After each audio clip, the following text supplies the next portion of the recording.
Assalamualaikum warahmatullahi wabarakatuh. Sahabat Santri RB, jumpa lagi dengan saya admin Santri RB. Kali ini kita akan membicarakan sebuah masih terkait dengan beberapa hal tentang amaliyah Nahdlatul Ulama. Kali ini yang kita bicarakan yaitu tentang yasinan. Nah, yasinan itu apa? Ini bukan pengertian yasinan, tapi akan saya sedikit ulas tentang yasinan yang terjadi di lingkungan kita. Yang disebut kegiatan yasinan di lingkungan itu apa? Yaitu orang-orang ataupun jamaah berkumpul di suatu tempat, kemudian dia membaca Al-Quran, terkhususnya surat Yasin, tapi biasanya didahului dengan tawasul, dengan membaca surat Fatihah, kemudian membaca Yasin, setelah itu ditambah dengan surat-surat pendek, surat Muawwidzatain, kemudian surat Al-Ikhlas, dan juga awal surat Al-Baqarah, pertengahan, dan juga akhir surat Al-Baqarah. Nah, itu biasanya kegiatan yasinan seperti itu. Dan pada intinya kegiatan yasinan itu memang menitik beratkan yaitu membaca surat yasinnya atau membaca Al-Quran yang di situ yang dibaca surat Yasin. Nah, yang akan kita fokuskan di pembahasan ini yaitu manfaat kita melakukan yasinan. Nah, kalau serta-merta yasinan di golongan sebelah, kalau saya bilang golongan minhum itu mengatakan yasinan itu bid'ah. Ya monggo silahkan. Kita juga tidak mengingkari kalau itu bid'ah. Tapi bid'ah di sini yaitu bid'ah yang hasanah atau bisa disebut dengan bid'ah sunnah. Nah, kenapa bid'ah sunnah? Ya karena dia dilakukan baik. Tidak dilakukan juga tidak apa-apa di sini. Baiknya di mana? Nah, ini nanti baiknya ini di yang termasuk di manfaat-manfaat ya kita melakukan yasinan ini.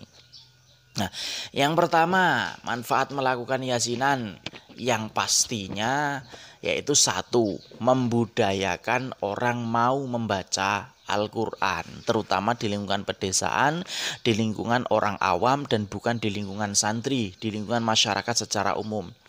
Sebagaimana yang telah kita ketahui di lingkungan masyarakat pedesaan yang umum, yang dia jauh dari hiruk pikuk pesantren, hiruk pikuk keagamaan, biasanya orang itu jarang menyempatkan diri untuk membaca Al-Quran. Walaupun hanya satu ayat ataupun satu surat, itu jarang mereka membaca Al-Quran. Dengan adanya yasinan, paling tidak minimal ketika yasinan itu rutinan 1 minggu sekali, mereka pasti membaca Al-Quran. Bagi yang bisa pasti mereka mengikuti membacanya. Yang nggak bisa pun ikut duduk hadir tidak masalah. Dan dia mendengarkan membaca Al-Quran. Bahkan kalau yang terjadi di desa seperti ini, mereka tidak bisa membaca Al-Quran. Kalau dikasih Al-Quran suruh baca nggak bisa. Hurufnya aja dia nggak hafal.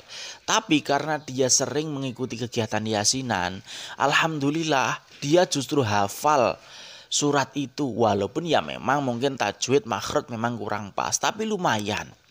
Dia sudah mulai masuk Al-Quran itu di dalam telinganya, membaca Al-Quran. Dia sudah mau mendengarkan Al-Quran. Itu kan berpahala.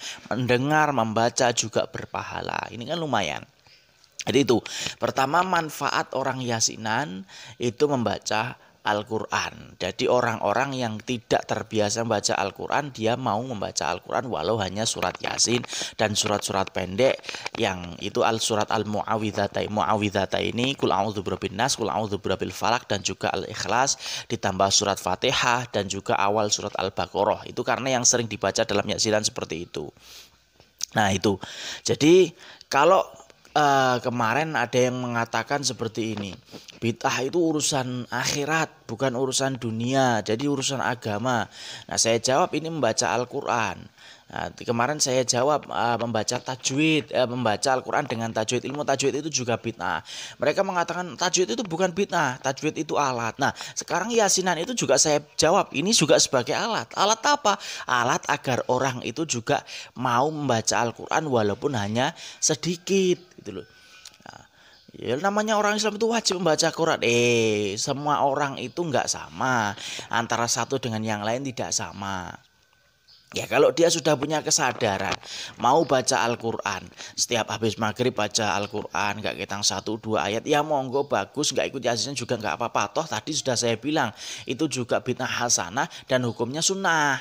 Nah itu kan berarti ditanggalkan pun gak apa-apa.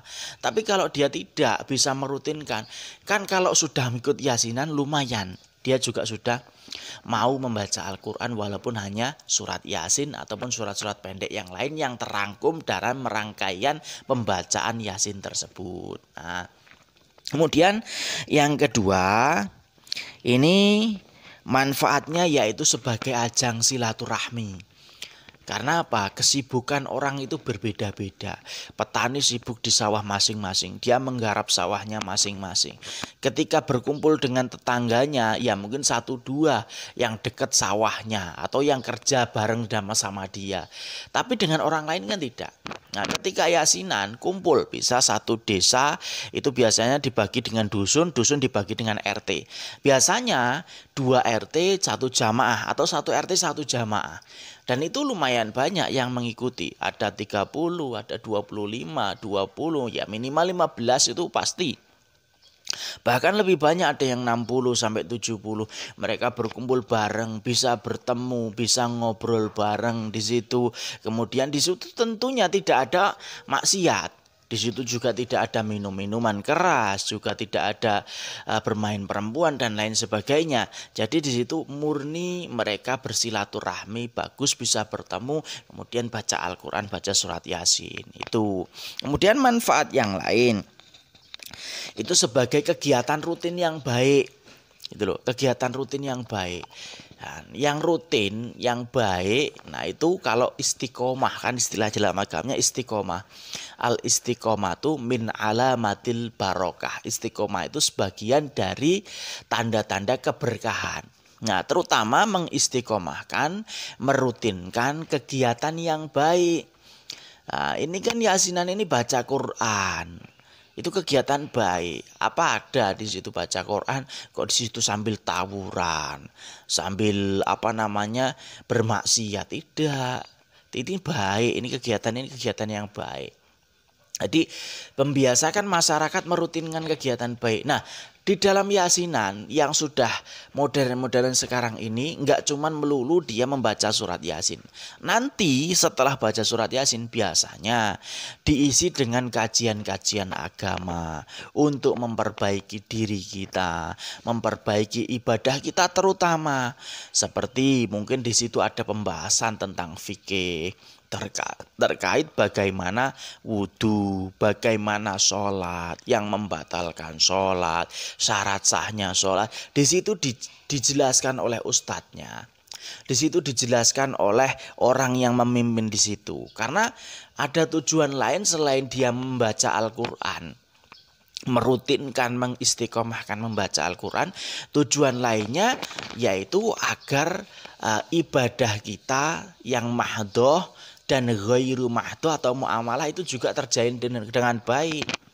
Di situ membaca Al-Quran sudah baik karena rutin kita membaca surat Yasin, baca Al-Quran. Kemudian diberikan kajian Islam, ada fikih, ada akhlak, ada tauhid di situ. Orang awam yang biasanya enggak pernah ngaji, enggak pernah ikut kajian, dia enggak pernah ikut daurah-daurah rutin ataupun pengajian yang digalakan secara rutin, dia tidak mau karena kesibukannya. Kalau membuat pengajian pagi mereka sibuk ke sawah, pengajian siang mereka mungkin masih di sawah atau mungkin capek istirahat. Ya kita tidak boleh mengganggu hak mereka untuk bekerja, mengganggu hak mereka untuk istirahat. Akan tetapi ketika sudah malam, ba'da isya menggunakan kegiatan yasinan ini, nah nanti diisi dengan kajian Islam, itu kan bagus, efeknya sangat bagus. Lumayan mereka mau mendengarkan kajian agama Islam bagi mereka yang masih awam untuk memperbaiki mereka. Ini bagus loh kegiatan ini, kegiatan bagus, lestarikan terus nih yasinan ini. Nah kemudian yang lain,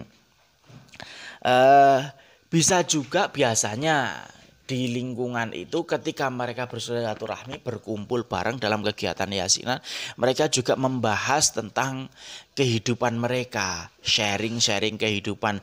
Mungkin kalau di lingkungan saya terutama itu petani, mereka bisa sharing tentang pupuknya, sharing tentang tanamannya, kemudian memberikan masukan buat rekan-rekannya, kok tanaman saya seperti ini, obatnya apa. Biasanya di situ dikasih tahu sama temannya, dikasih saran, cara nggarapnya yang benar seperti ini, pupuknya yang benar seperti ini, terus jenis bibit yang bagus seperti ini. Di situ juga ada. Itu kan baik itu. Itu baik loh. Itu baik karena apa? Karena dia juga untuk menjaga ekonomi masyarakat seperti itu. Di lingkungan masing-masing seperti itu. Makanya kegiatan yasinan ini ya kalau bisa jangan sampai berhenti. Walaupun orang bisa merutinkan membaca Al-Quran setiap hari. Tapi kegiatan lain yang ini bisa memberikan ajang silaturahmi, banyak manfaatnya seperti ini, ya tetap monggo ayo kita lestarikan. Ini warisan ulama-ulama dulu. Dan saya yakin ulama dulu tanpa adanya yang seperti ini, agama nggak akan berkembang. Agama ini nggak akan berkembang seperti sampai sekarang ini. Islam di Indonesia ini sudah luar biasa besar. Akan tetapi kita wajib mengisi keislaman kita dengan hal-hal yang baik.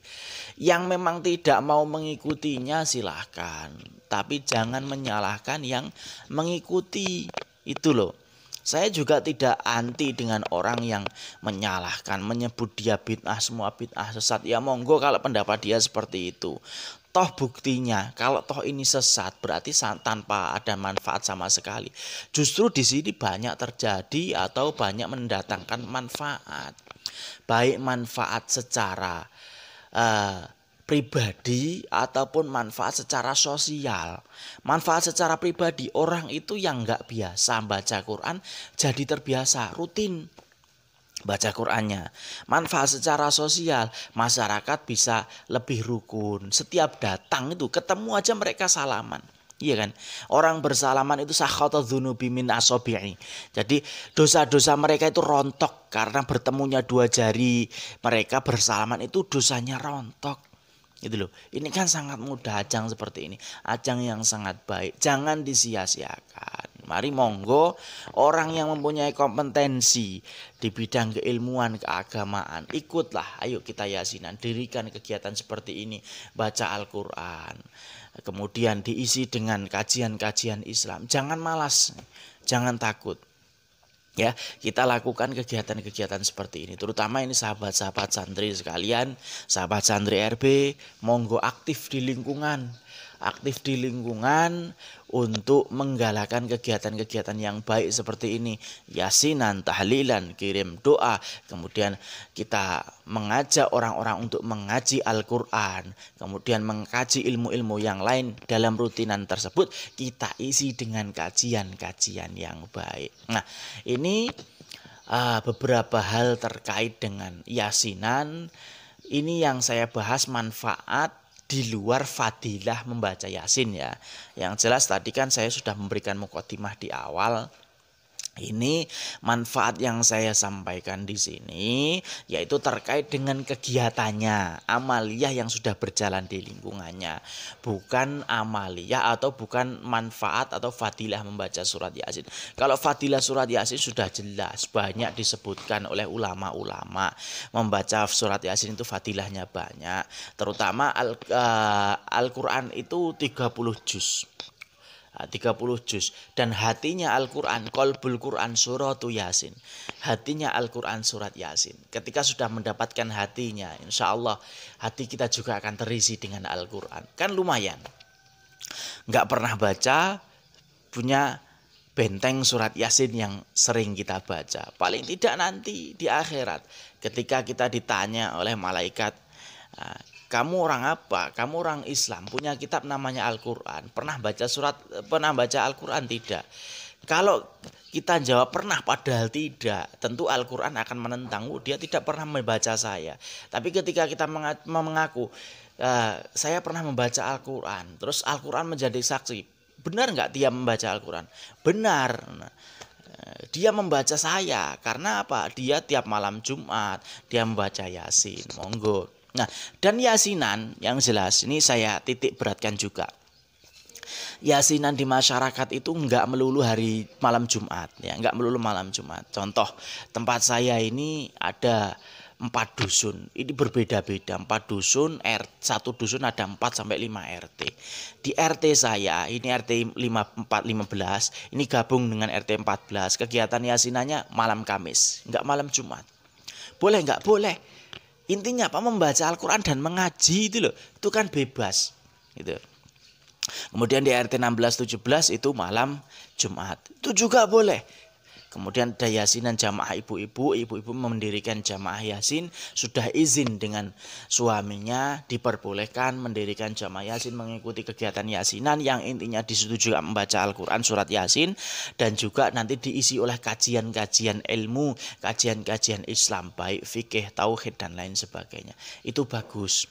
Nah, ibu-ibu di sini ada yang malam Rabu, ada yang malam Minggu, ada yang malam Kamis. Nah, ada di sini yasinan remaja, anak-anak dan remaja jadi satu. Itu mereka malam Selasa. Sah, boleh, bebas. Ini tidak terikat dengan hari.